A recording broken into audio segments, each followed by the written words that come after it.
sebab yang mampu membangkitkan rasa mahu bertaubat. Mana kita nak bincang tu. Tajuk masih taubat. Taubat nak terjemah mudah bererti kembali. Kalau sesat di ujung jalan, kembali semula ke pangkal jalan. Tu maksud taubat. Tetapi orang nak taubat ni payah juga. Ada sebab yang boleh membangkitkan rasa satu orang tu mahu bertaubat. Katanya ada dua. Siapa kata tu? Dr. I. Abdullah Al-Qarni. Ni yang mengarang karya yang ramai orang beli tu. La Tahzan. La Tahzan. Karyanya dicetak lebih kurang 20 juta naskah. Seluruh dunia lah. Jadi Dr. I ada sebut tu dua perkara yang boleh membangkitkan rasa mahu bertaubat kepada Allah. Pertama, zikrul maut. Apa dia zikrul maut? Ingat kepada mati. Ingat kepada mati.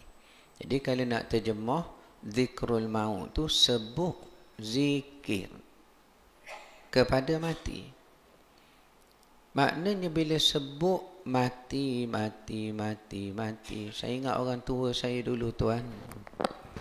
Sambil-sambil beri makan ayam itik tu. Sambil beri makan ayam itik dapur dengan apahnya tu. Dengan apahnya, dia pegang satu kayu begitu. Dia capok apahnya, itik pun mari makan apahnya. Dia pegang kayu. Dia makan itik dia lah. Itik orang lain dia faham. Itik dia je. Sambil beri makan itik, saya ingat orang tua saya menyanda. Apa dia kata?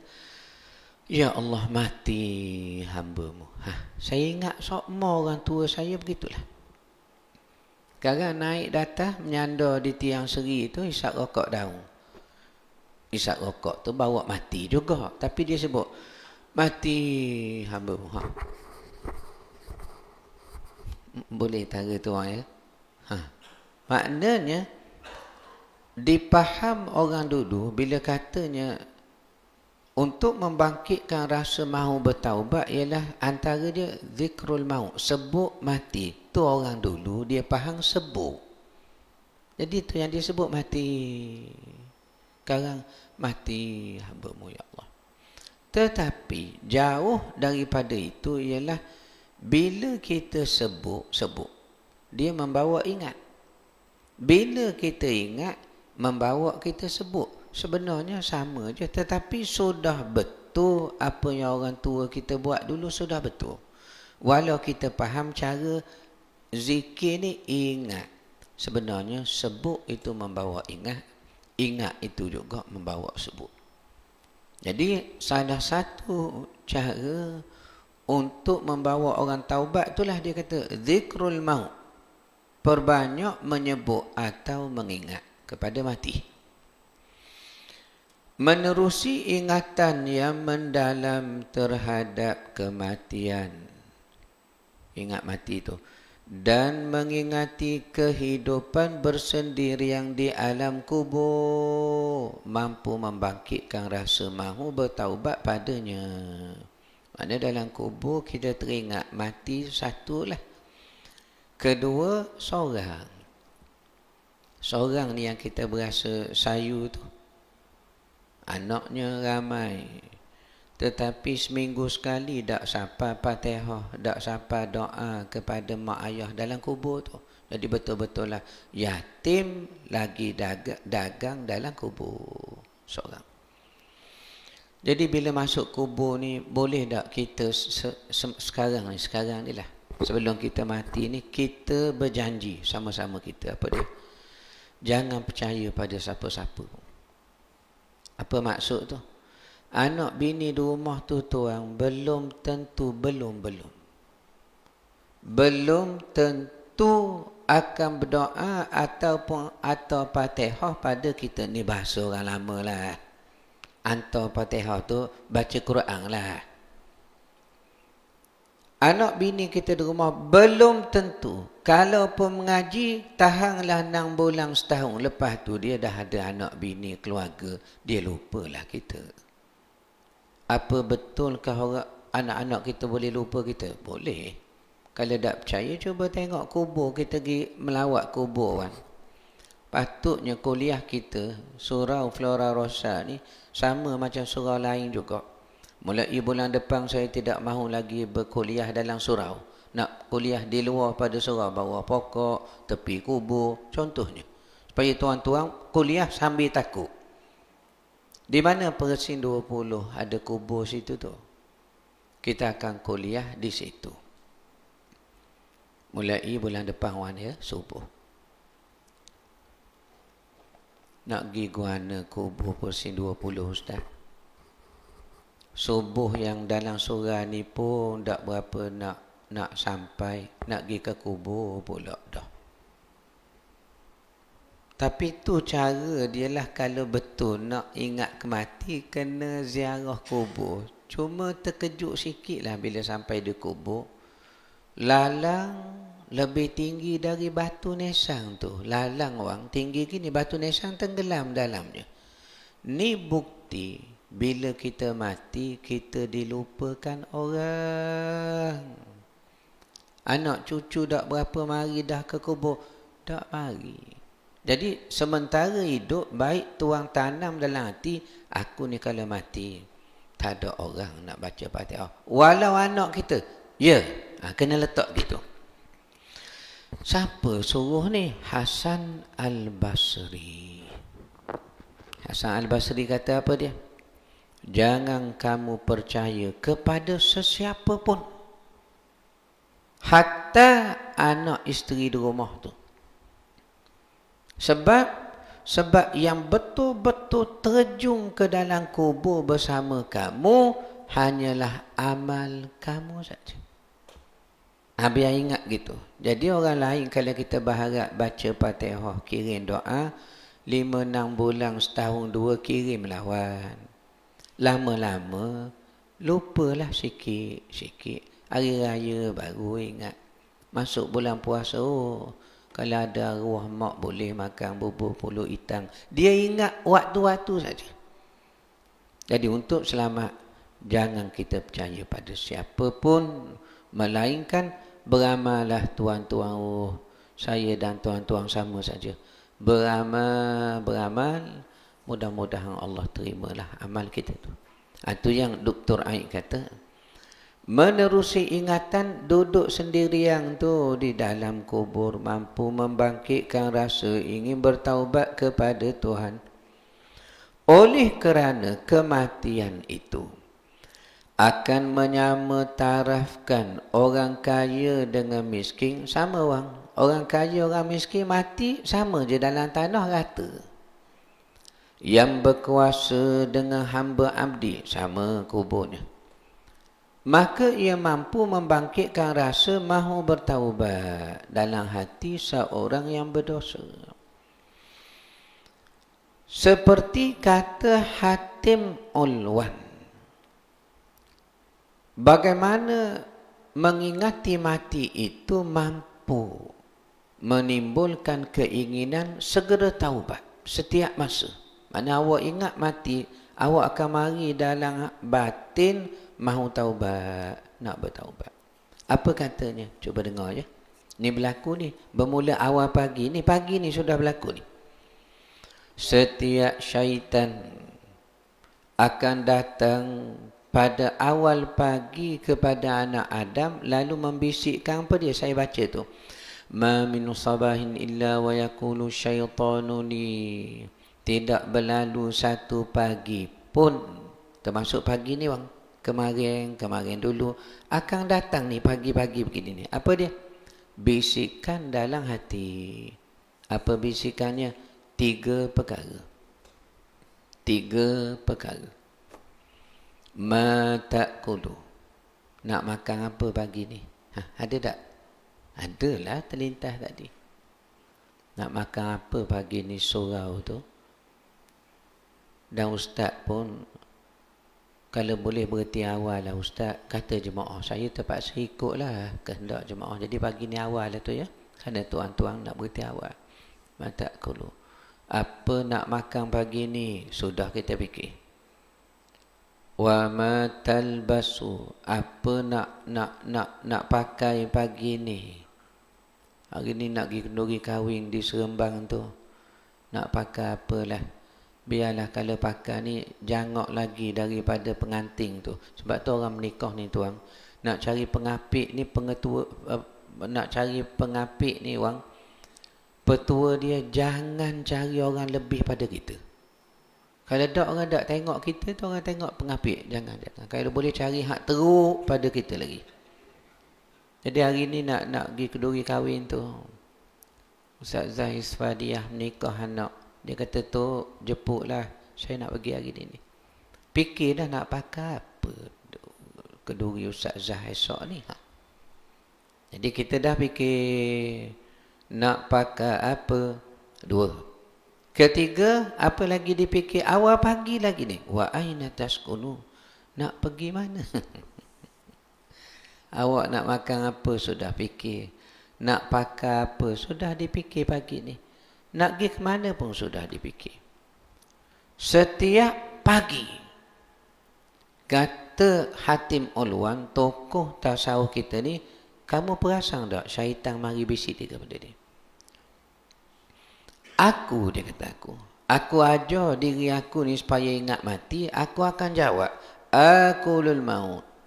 Nak makan apa? Entah-entah mati dah hari ni. Kita punya rancang banyak lawan. Mati. Atau nak pakai apa? Wa albasul kafana. Boleh jadi aku pakai kain kapang dah hari ni. Kita beli kain kapang sudah lama tuan-tuan ya. Patut setiap rumah kena sipang awal. Kain kapang cadang mati tengah malam. Ada kain dah orang buat keluar daripada gerobak, daripada almari tu. Jadi orang dulu memang begitu. Orang-orang tua kita dulu memang begitu. Dia sudah beli kain kapang awal.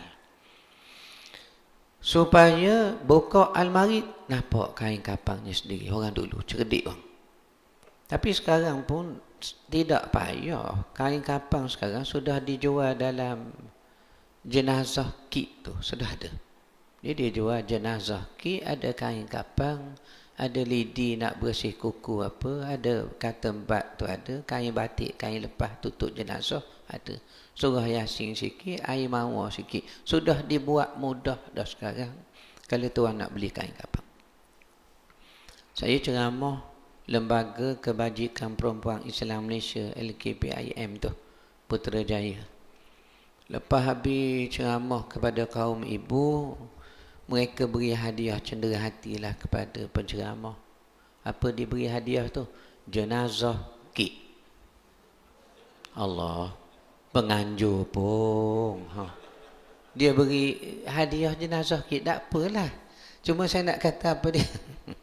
Mudahnya sekarang orang. Kalau kita nak mengingat mati, sudah siap semua dah. Jadi, apa kata dia tu?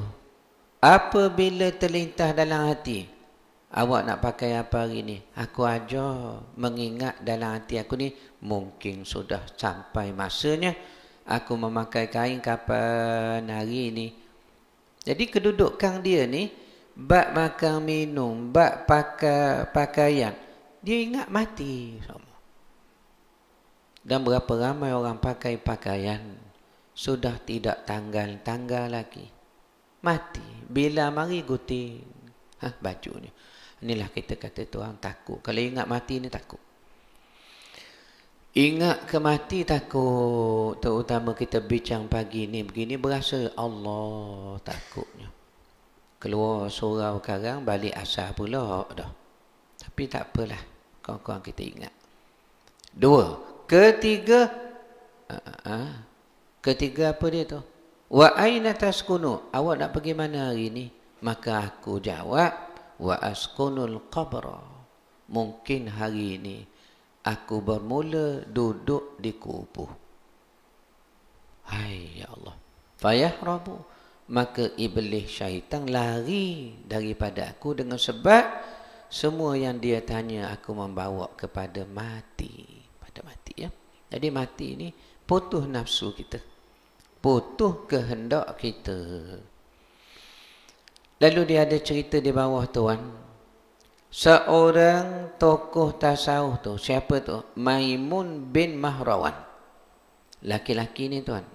Maimun ni memang nama laki-laki. Maimunah baru perempuan. Dari segi bahasa Arabnya gitu. Cuma tempat kita Maimun puang. Sebenarnya Maimun lelaki. Maimunah baru perempuan. Jamal lelaki. Jamaliyah perempuan. Kamar lelaki. Kamariah perempuan. Maimunah perempuan.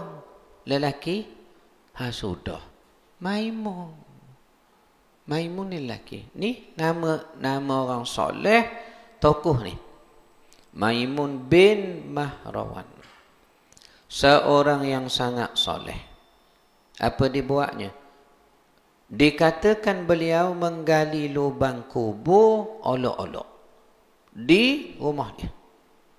Mana tuan-tuan yang ada rumah kena lok, tanah ada ujung sikit, boleh gali ni di rumah. Minggu depan Jawi Jai mari takat saya kerana mengajar suruh gali lubang. Ni dia buat untuk diri dia. Kalau kita tengok ulama besar kita, Tok Seleha Kelantan kita, dia ada tempat suluk. Suluk tu saling tak tumpah liang lahat. Dia buat dalam rumah. Orang dululah. Maka anak cucu turun tengok, oh tempat duduk dalam tempat gelap seorang. Hai ya Allah ya Tuhan. Dia bila kita buat, baru kita terasa putus lazat pada dunia. Itu yang mahu timbul, mahu beramal tu. Mahu beramal. Digalinya lubang di halaman rumahnya bagi tujuan mengingatkan dirinya kepada kematian. Setiap kali sebelum dia tidur, dia akan terjun dulu ke dalam lubang kubur tersebut lalu menangis. Menangis dalam kubur. Puas menangis, dia bangun. Sebelum melompat keluar dari lubang tadi, dia memperbaharui janji kepada Allah. Dia kata apa dia? Sebelum keluar lubang kubur ni, berjanjilah aku kepada Tuhan, aku mahu beramal. Sebelum keluar ni, masih kaki dalam liang lahat ni. Ni Maimun bin Mahrawan. Satu, cara nak taubat. Satu. Kedua, mengingati nikmat dan azab yang dijanjikan Allah kepada hamba-Nya. Mengingati balasan kekal seperti syurga yang penuh dengan kenikmatan dan neraka yang penuh dengan azab sengsara. Menerusi janji Allah terhadap hamba-Nya juga mampu membangkitkan keinginan untuk segera bertaubat kepada Tuhan. Apabila seseorang hamba melazimi mengingati balasan yang akan diterima olehnya pada hari yang dijanjikan Allah, pasti mereka akan lebih ingin bersedia menghadapi janjinya yang benar. Maha suci Allah yang membalas hamba-hambanya menurut apa yang telah diusahakan atas dunia yang sementara ini. Jadi ada dua sebab yang katanya Dr. Ain Abdullah Al-Qarni, kalau awak lazimi ingat dua benda ni, mahulah awak bertaubat pada Tuhan. Pertama tadilah ya, mengingati mati. Kedua, mengingat azab dan nikmat yang Tuhan janjikan di hari akhirat. Masuk tajuk kecil, mengapa bertangguh? Soal dia, kenapa ramai orang bertangguh? Ya. Tanyakanlah pada diri sendiri, mengapa taubat sering ditangguhkan? Apakah kerana merasakan lambatnya mati? Lambat mati, kita rasa lambat lagi, muda lagi. Keturunan kita umur panjang. Arwah Tok Nyang 111 tahun. Tok Wang 98. Jarang orang nak sampai 98. Arwah ayah kita 83. Ni kita bilang lah. Kita sendiri bilang keturunan kita umur panjang. Abang sekarang dah umur 79, panjang umur. Takkanlah kita mati 40, paling kurang bawah sikit 78, kita kata. Ada orang kadang dia rasa tu lambat mati. Boleh membawa apa dia? Lambat sikit taubat. Lambat sikit taubat.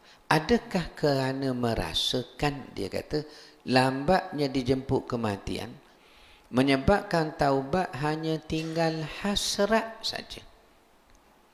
Jika ya, kalau itulah terlintas dalam hati, dia kata apa dia? Cuba lihat sekeliling kamu, tengok. Tak payah tengok sekeliling orang, dalam rumah kita. Di mana mak kita? Tak usah kira mak orang lain tu, mak kita. Di mana bapa kita? Kadang mati dalam rumah kita tuan. Kita bawa dari kampung, duduk dengan kita Kuala Lumpur, meninggal atas riba kita dalam bilik nak menuju ke dapur tu.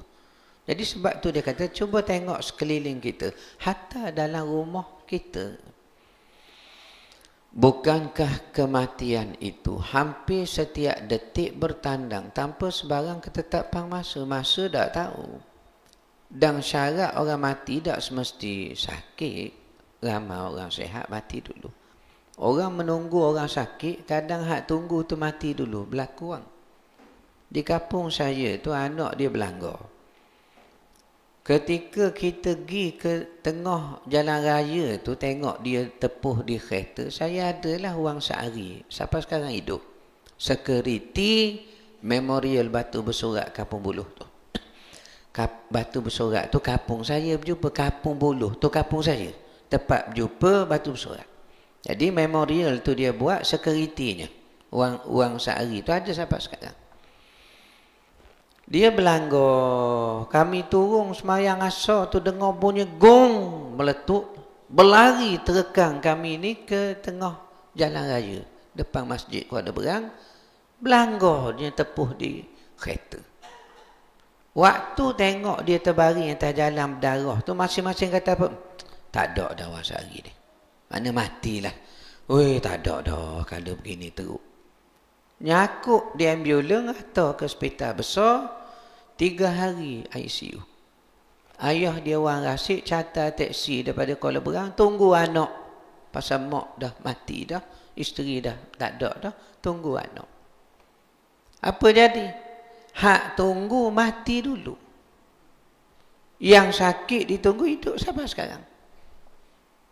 Hai orang, ini kata ni, mati ni dia tak ada syarat. Kena sakit? Tak semesti. Kena tua? Tak. Jadi masing-masing berpakat apa dia? Ingat. Bawa bersedia, begitulah ya. Begitulah. Jadi kalau tinggal hasrat kerana merasakan lambat mati, cobalah lihat sekeliling kamu. Ya, Kak Mat. Bukankah kematian itu hampir setiap detik bertandang tanpa sebarang ketetapan? Atau boleh jadi taubat bertangguh kerana azab yang dijanjikan hanya tinggal janji. Seperti mana runtuhnya langit, tak ada pun. Mana terbelahnya bumi, kiamat Quran kata sebut tak ada berlaku lagi ni pun. Mana api yang menghalau manusia, paling kurang mana penyakit yang menyebabkan kita terbaring atas tilam ke kabur tu. Tak ada, saya sihat ni. Jadi rupanya orang kadang Tuhan beri nikmat ni, kita jadi lupa, jadi jauh dengan Tuhan pun kadang jadi juga, berlaku juga. Tu dikatakan oleh orang soleh, ada 3 benda semakin bertambah, kadang semakin kufur satu orang. Seperti ziyadatul ilm, bertambah ilmu. Walau bertambah ilmu, kadang menjadikan orang jauh dengan Tuhan. Aku cerdik, aku bijak, murid ramai, bahaya tu. Lagi ziyadatul mal, bertambah harta, pun kadang membawa orang makin jauh dengan Tuhan tu juga. Begitu juga ziyadatul maqam, bertambah kedudukan. Kadang orang bila bertambah kedudukan kita ni, kita jadi jauh dengan Tuhan dia juga. Assalamualaikum Ustaz. Senyap, masang muka. Assalamualaikum Datuk. Ya. Bahaya tu. Bahaya. Bertambah kedudukan menjadi sombong, jadi sesat. Itu yang bahaya. Tak buang ya. Tak boleh jadi begitu. Mudah-mudahan selamatlah kita ni. Mudah-mudahan selamat. Ya. Apakah dengan sebab tidak nampak azab atau terjejah jadual hidup kerana sakit menyebabkan taubat seharusnya dipinggirkan? Seorang sufi ahli tasawuf yang benar ni bukan hanya bertaubat dari maksiat, kerana taubat dari maksiat itu adalah taubat yang diwajibkan pada seluruh hamba Allah, tidak kira di mana makam dan kedudukan dia. Sama ada kita ahlullah wa khassatuh, ataupun kita level orang-orang awam dari segi hubungan dengan Tuhan, tak kira awak dekat mana level pun. Taubat dari maksiat adalah diwajibkan kepada semua orang. Tapi orang sufi ni dia kata bukan lagi taubat dari maksiat. Kerana orang sufi yang benar, sesuai dengan maksud sufi, bersih, suci, telus, jujur, tenang, tenteram kepada Tuhan, maksiat ni bukan mainan dia dah. Tetapi dah mereka taubat dari apa? Kelalaian.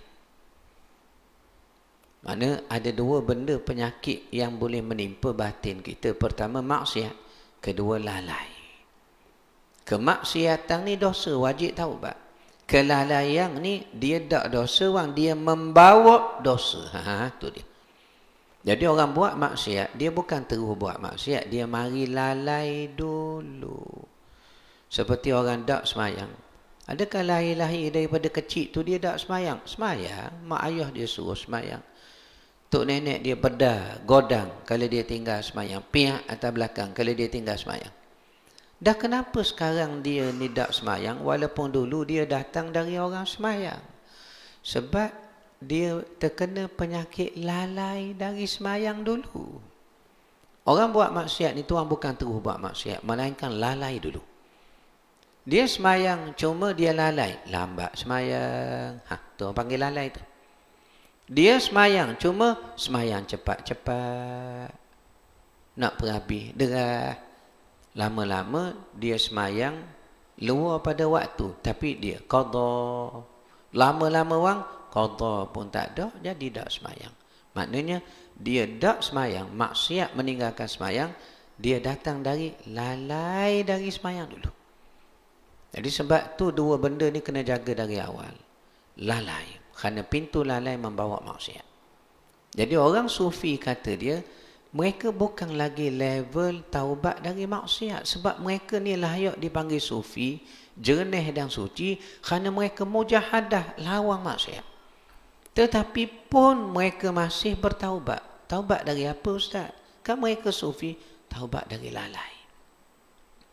Masuk masjid surah, dia tak mengumpat orang. Dia tak mengajar buat contoh kata korang, kata sekian. Payah ya. Nak ceramah ni jaga daripada kata korang, payah. Sebab contoh tu biasa orang lah. Orang tu tak apalah buat contoh yang kita pergi sebut terang-terang tu, jadi kadang rosak sikit majlis ilmu tu. Kita sebut betul. Ustaz Rashidi tu saling tak tumpah macam Allah yarham Ed Osmera saja. Dia sebut jelas nama tu, contoh. Saya buat contoh tu. Walaupun contoh tu betul, saya buat contoh. Maknanya kadang rosak sikit majlis ilmu tu kerana kita buat contoh tu sebut nama orang, timbulkan kebencian. Maksud saya, boleh tak usah campur sangat buat contoh korang. Mengajar betul-betul sudahlah. Agaknya jemaah ni orang besar belaka, dia boleh faham dah kalau tak sebut terus pun. Jemaah sudah dewasa belaka dah orang. Terutama kalau tengok jemaah kita di sini, ada yang 100 tahun. Dari segi rupa tu, beratnya menanggung azab dunia, siapa muka terdapat 100 tahun, ya 200 tahun jemaah kita ni. Ya.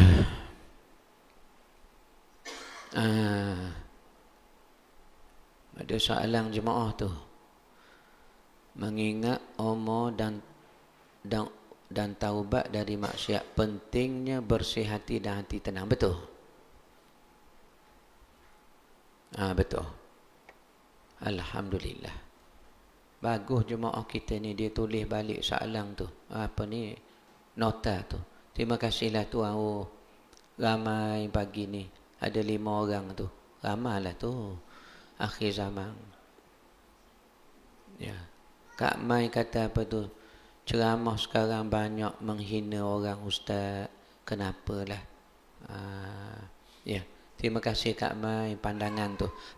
Saya nak baca lagi tu. Jadi seorang sufi bukan hanya bertaubat dari maksiat, tetapi taubat dari kelalaian. Jadi kita masuk masjid, kita tak mengumpat orang, cuma kita tak menyebut Tuhan. Itu dipanggil lalai.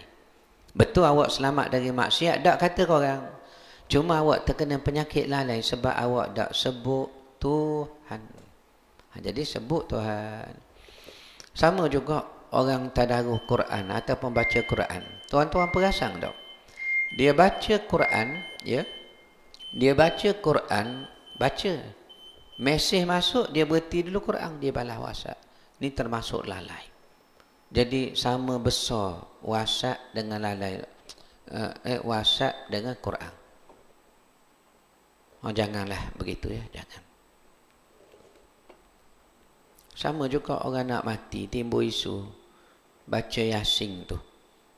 Jadi kalau kita tak main isu-isu khilafiyah ni, tak apa, tak sah lah. Orang nak baca Yasin, sudahlah. Dia nak baca Yasin pun molek dah. Tapi dah siapa nak kena bergaduh, saya kira tak sah lah. Pendakwah biarlah ada hikmah sikit, tak banyak pun sikit. Dia nak baca Yasin, sudahlah, bacalah. Jadi kita kata tak boleh baca Yasin orang nak mati. Okey. Dah kalau tak boleh baca Yasin orang dekat nak mati, saya tanya je ni. Kalau tak boleh baca, dah kalau tukar Yasin dengan baca gila-gila kepada orang nak mati, saya tanya. Orang nak mati tu kita jangan baca Yasin dah sebab tak boleh. Tukar dengan baca gila-gila. Maka dia kata tak boleh juga. Dah sama tahap Yasin dengan gila-gila. So saya kata biar cerdik, biar hikmah sikit saja. Benda-benda gini tak sah main dulu. Banyak lagi umat ni nak kena beban dengan perkara lebih besar. Perkara lebih besar ya. Jadi benda-benda kecil gini tak sah main sangat, kesian kepada jemaah kita tu. Jadi sebab tu orang tanya saya, ialah capur saya pun tak tahu. Ustaz, apa sekarang saya kata tak tahu. Bukan tak mau terlibat, memang tak tahu sangat. Tak tahu. Hukum tahlil orang mati. Hukum tambah Sayyidina, tak samain sangatlah benda gini kok. Banyak lagi benda-benda lain hak besar, yang besar. Hukum usalli. Jadi benda gini tak salah tu sangat ya.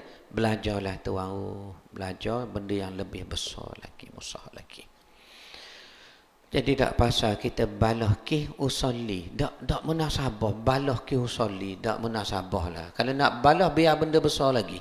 Ki apa ni, alih batu sepadang, kebun awak sebelah awak alih ambil tanah saya.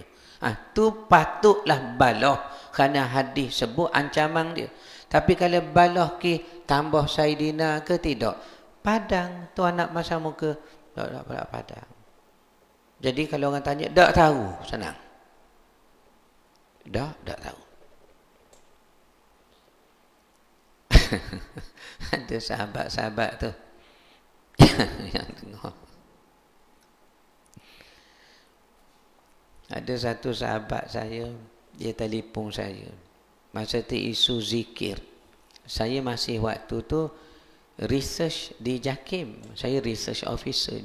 Research ni core business lah. Bahagian akidah. Saya bahagian akidah. Jadi bila isu tu kecoh di Malaysia, zikir Allah. Allah saja. Tak tambah subhanallah, alhamdulillah, Tak. Zikir hanya Allah, Allah, Allah, Allah. Kan timbul isu di Malaysia. Jadi kawan-kawan kita belaka, kawan saya belaka. Sebab saya ni tak rajin balah dengan orang. Dengan kawan-kawan ni tak balah. Cara tak balah mudah. Dia tanya kau tak tahu. Jadi tak balah. Jadi bila isu tu kecoh, kebetulan saya memang di unit akidah. JAKIM, Research Officer. Kawan-kawan di sebelah sana, tak mau sebutlah. Dia ada sebelah sini, ada sebelah sana. Kita kawan belaka. Pasal saya ni tak rajin balah. Dia tanya tak tahu. Hak ni tanya tak tahu. Jadi orang tak tahu ni selamat semua ya. Selamat semua. Jadi dia telefon. Tu, dah macam mana putusan kita Research Officer JAKIM kita? Saya pun jawab, tak tahu. Bila jawab tak tahu, kawan-kawan. Mudah cerita kawan belah perlih lah. Saya kata tak. Syekh, Habibi. Dia kata, saya dengan dia sama, Habibi, tak tahu. Bila dia dengar saya kata tak tahu, kali pertama dia jawab, hantar tipu. Hantar kali pertama lah tu kawan kata, hantar pelawak ni tipu, kata. Tak Syekh Hana, nanti apa-apa kita bincanglah pula, kata kita. Itulah takbuh, balah takbuh ya. Nak suruh jadi molek aja. Belah ni molek, belah tu molek. Jadi yang rugi jemaah. Yang rugi jemaah tu. Ya Allah, ya Tuhan. Di situlah dia kata, taubat apa dia? Orang-orang sufi ni taubat dari lalai. Yang menimpa hati. Sehingga lupa mengingat Tuhan dan mengagungkan Allah Subhanahu Wa Taala. Bukankah di sisi ahli tasawuf hilangnya manis dan lazat dalam beribadat itu adalah serengang-rengang azab? Makna lupa pada Tuhan ni walau sedang beramal, contoh semayang tapi hanyut dalam semayang. Dia kata orang ni terkena azab paling ringan. Apa dia? Hilang manis lazat ketika beramal. Dah kalau orang beramal pun dak khusyuk dianggap serengang-rengang azab dalam beramal. Dah kalau orang tak beramal kau ada. Kalau orang tak beramal awak. Ni orang beramal ni. Orang beramal. Ya. Dahsyat AI ni tuan ya. Kita bercakap benda dia buat conclusion. Tapi lebih dahsyat conclusion dia tu salah. Perbahasan tentang membaca Yasin dan zikir saat orang meninggal. Serta larangan membaca Yasin dalam hati. Pula dah bila kita kata larang Yasin dalam hati, bahaya tu. AI ni bahaya.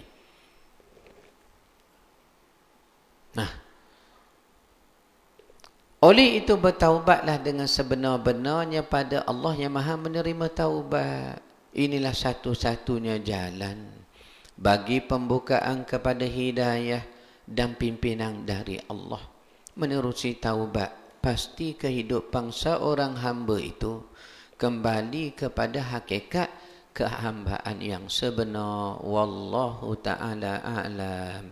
Habis di situ. Kita habis di situ ibu bapa sekalian. Ni ada soalan tak tu? Nampak macam berebut nak tanya ramai tu soalan tu. Kalau ada nak tanya tu. Waalaikumsalam. Sama-sama Kak Mai, jemaah sekalian. Ada tak nak tanya soalan? Wang, kalau tengok sepitah lalu macam tak ada wang. Kau tengok macam tak ada jemaah ni. Macam tak ada. Oh, tak ada wang. Oh, jemaah nak tanya. Kalau tak ada tanya, saya nak buat satu pengumuman. Kaum ibu dan kaum bapa sekalian, sahabat-sahabat saya. Saya mewakili yayasan kami menganjurkan wakaf buku ni. Apa ceritanya? Ada 65 orang pelajar hafal Quran di Masjid Hasanah, Seksyen 9 Bandar Baru Bangi, lelaki perempuan. Termasuk warden mereka 4 orang, 5 orang, jadi 65 orang. Pelajar 60 orang lah. Tapi termasuk warden 65. Kita nak hadiah buku ni secara wakaf. Sebab apa? Pertama, anak-anak kita situ belajar hafal Quran saja. Ada subjek diniyah sikit. Jadi saya pun kebetulan anak saya belajar situ.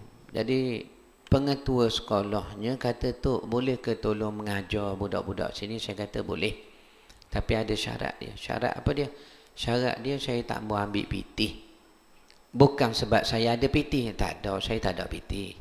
Cuma takkanlah saya nak ambil PT. Anak saya belajar situ.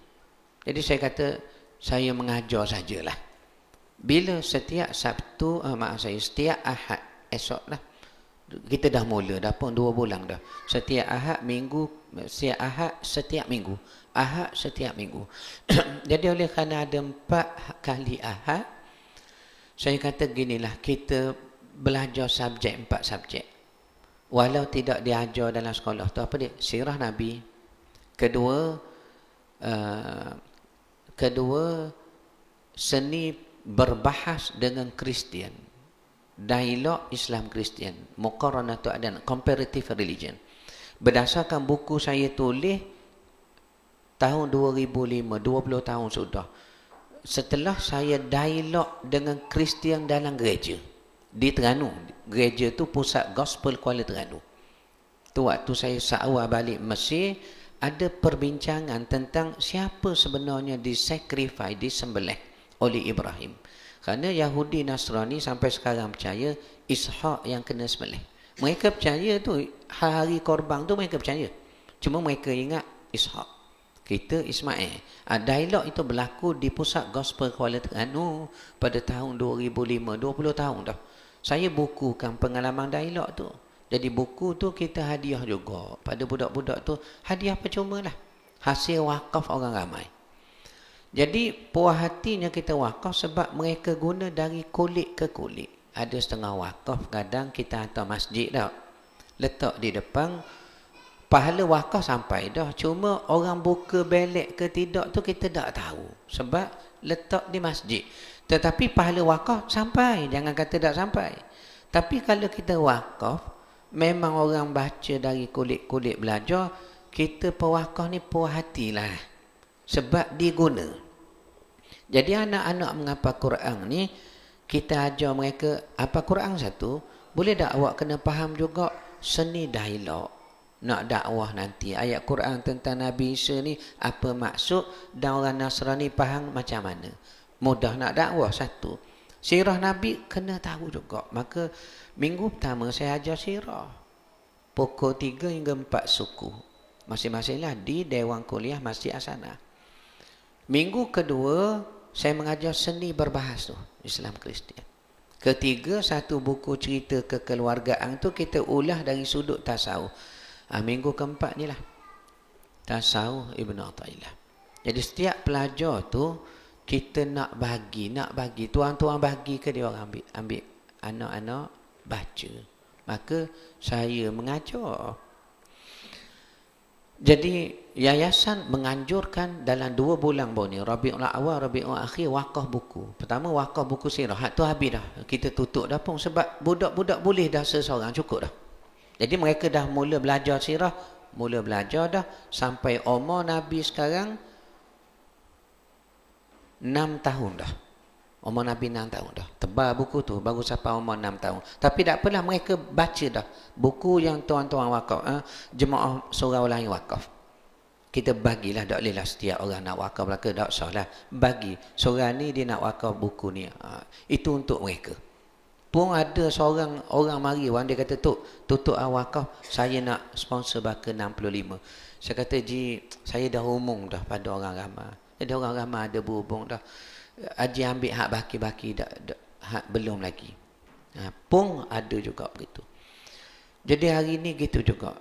Saya mewakili yayasan menganjurkan wakaf kepada budak-budak ni 65 orang. Termasuk warden dia lah. Sebab waktu kelas tu warden mari belajar juga. Jadi buku ni RM25 satu. Tapi kalau tuan kata, Tok, saya tak mau wakaf, saya nak beli balik rumah, pasal nak bagi kawan-kawan anak biasa mari tidur di rumah, boleh juga. Ada, saya bawa ada je pun. Kita cetak baru kan 1040 naskah. Kerana Ustazah Isfadiyah telefon saya tu, saya nak mula dah kelas saya nak pakai buku ni. Dah Ustazah Isfadiyah dengan Asma Harung ni, tuan bayanglah murid dia berapa ramai. Tu yang kami cetak 1000 naskah. Jadi mereka akan dapat buku ni untuk mula kuliah mereka. Ustazah Asma Harun ni murid saya. Dia khatam kitab ni pun dengan saya. Dan saya beri sanad pada dia. Ni Ustazah Isfadiyah pun begitu juga. Mereka nak mula mengajar anak murid mereka. Dan mereka ni lagilah ramai anak murid mereka tu. Jadi tuan-tuan boleh kita wakaf. Nanti tuan kata, Ustaz saya nak wakaf 2. Kami masuk dalam daftar wakaf ni 2. Saya nak wakaf 3. Saya masuk 3. Cukup 65 naskah. Kita habis itulah. Wakaf ni biar cukup. Orang nak cukup lah. Akan datang pula buku lain pula ya. Soalan tak ada tuan ya. Kalau tak ada, kita habis di sini wang ya. Wassalamualaikum warahmatullahi wabarakatuh. Alhamdulillah.